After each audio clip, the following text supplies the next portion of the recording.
തൻ്റെ എല്ലാ സന്തോഷങ്ങളും സങ്കടങ്ങളും സോഷ്യൽ മീഡിയ വഴി പ്രിയപ്പെട്ടവരുമായി പങ്കുവയ്ക്കുകയാണ് നടൻ വിനോദ് കോവൂർ.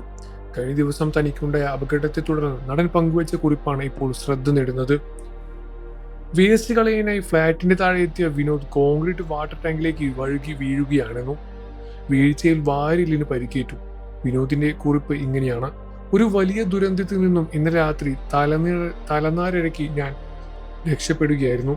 മാറിമായം ഷൂട്ട് കഴിഞ്ഞ ഫ്ളാറ്റിൽ എത്തിയതാണ്. 10:30 വേസ്റ്റ് കളയാനായി താഴെ കാർ പാർക്കിംഗ് ഏരിയയിലേക്ക് ഇറങ്ങിയതാണ്. വഴുക്കി വീഴുകയായിരുന്നു. സാധാരണ ടാങ്കിന്റെ മുകളിലൂടെയാണ് നടക്കാറുള്ളത്. പക്ഷെ ഇന്നലെ ടാങ്കിന്റെ ഇരുമ്പിന്റെ അടപ്പ് ശരിയായി അടയ്ക്കാത്തതുകൊണ്ടാവാം മൂടി തുറന്നതിനാൽ ഞാൻ താഴോട്ട് വീണത്. വീഴ്ചയിൽ ടാങ്കിന്റെ വായ വട്ടത്തിൽ അരികിൽ പിടിക്കാൻ സാധിച്ചതുകൊണ്ട് ഞാൻ ആഴമുള്ള ടാങ്കിലേക്ക് തൂങ്ങിക്കിടക്കുകയായിരുന്നു.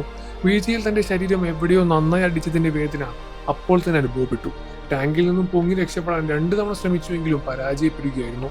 ഉറക്കെ ശബ്ദമുണ്ടാക്കിയെങ്കിലും ആരും കേട്ടില്ല. പപ്പിസിമോൾ ടാങ്കിന് ചുറ്റും പരിഭ്രാന്തിയോടെ ഓടി നടന്നു. പിന്നീട് നടത്തിയ ശ്രമത്തിൽ ഞാൻ പുറത്തേക്ക് വരികയായിരുന്നു സംഭവിച്ചത്. എഴുന്നേറ്റ് നടക്കാൻ തുടങ്ങിയപ്പോൾ ഇടുപ്പിന്റെ മുകളിലായി വല്ലാതെ വേദനയും അനുഭവപ്പെട്ടു.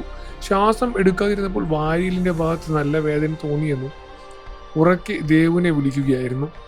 അവൾ വന്നു, സെക്യൂരിറ്റി വന്നു, ഫ്ലാറ്റിലെ രാജേഷേട്ടനും വന്നു.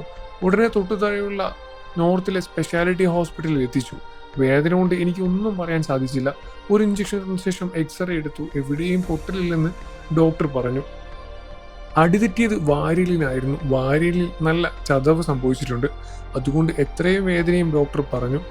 മരുന്ന് തന്നു, റെസ്റ്റ് എടുക്കാൻ പറഞ്ഞു. 48 മണിക്കൂർ കഴിഞ്ഞിട്ടും വേദന നിൽക്കുന്നില്ലെങ്കിൽ CT സ്കാൻ ചെയ്യാമെന്നും പറഞ്ഞു. 2 മണിയുടെ ഹോസ്പിറ്റലിൽ നിന്നിറങ്ങി. അപ്പോഴേക്കും ആത്മമിത്രം അമലയും അളിയനും സന്ദീപും സഹോദരിയും ഒക്കെ എല്ലാം എത്തി. തിരിച്ച് വീട്ടിൽ വന്ന ശേഷം അവർ ഞാൻ പിന്നെ ടാങ്ക് പോയി കാണുകയായിരുന്നു. സത്യത്തിൽ ടാങ്കിൽ നിറയെ വെള്ളമുണ്ടെങ്കിലും പിടുത്തം കിട്ടിയത് താഴെ വീണതെങ്കിലും എനിക്ക് വലിയ അപായം സംഭവിക്കുമായിരുന്നു. ഹോസ്പിറ്റലിൽ നിന്ന് ഡോക്ടർ പറഞ്ഞു, നട്ടെല്ലിനോ തലയ്ക്കോ പരിക്ക് ഏൽക്കാത്തത് ഭാഗ്യമാണ് എന്നും. ഭാഗ്യം ആയുസ് നീട്ടിക്കിട്ടി എന്ന് തന്നെ പറയാം. വാരിയലിന് പരിക്കേറ്റാൽ ശ്വാസത്തെ അത് ബാധിക്കും. അതുകൊണ്ട് ദീർഘശ്വാസം എടുക്കുമ്പോൾ പോലും വേദന അനുഭവപ്പെടുന്നുണ്ട്. ഇപ്പോൾ ഫ്ലാറ്റിൽ വേദനയോടെ വിശ്രമത്തിൽ തന്നെയാണ്. മാറിമായം ഷൂട്ട് തുടങ്ങിയതേ ഉള്ളൂ. വീഴ്ചയും പരിക്കും കാരണം ബാക്കി എപ്പിസോഡുകളുടെ ഭാഗമാകാൻ പറ്റില്ല എന്ന വിഷമമുണ്ട്. 48 മണിക്കൂർ ആവാൻ കാത്തിരിക്കുകയായിരുന്നു. വേദനയും പ്രയാസങ്ങളും മാറിക്കിട്ടുമെന്നും പ്രിയപ്പെട്ടവരുടെ പ്രാർത്ഥന ഉണ്ടാവട്ടെ എന്നും വിനീത് കോവൂർ അറിയിക്കുകയായിരുന്നു. ഒരുപാട് പേർ അദ്ദേഹത്തെ സ്നേഹിക്കുന്നുണ്ട്. MIT മൂസ എന്ന പരമ്പരയിലൂടെയെല്ലാം തന്നെ വലിയ രൂപത്തിൽ ശ്രദ്ധ നേടിയതാണ് വിനീത് കോവൂർ. വിനീത് കോവൂരെ നിങ്ങൾക്ക് ഇഷ്ടമാണെന്ന കാര്യം വീഡിയോയ്ക്ക് താഴെ കമന്റ് ചെയ്ത് പറയുക.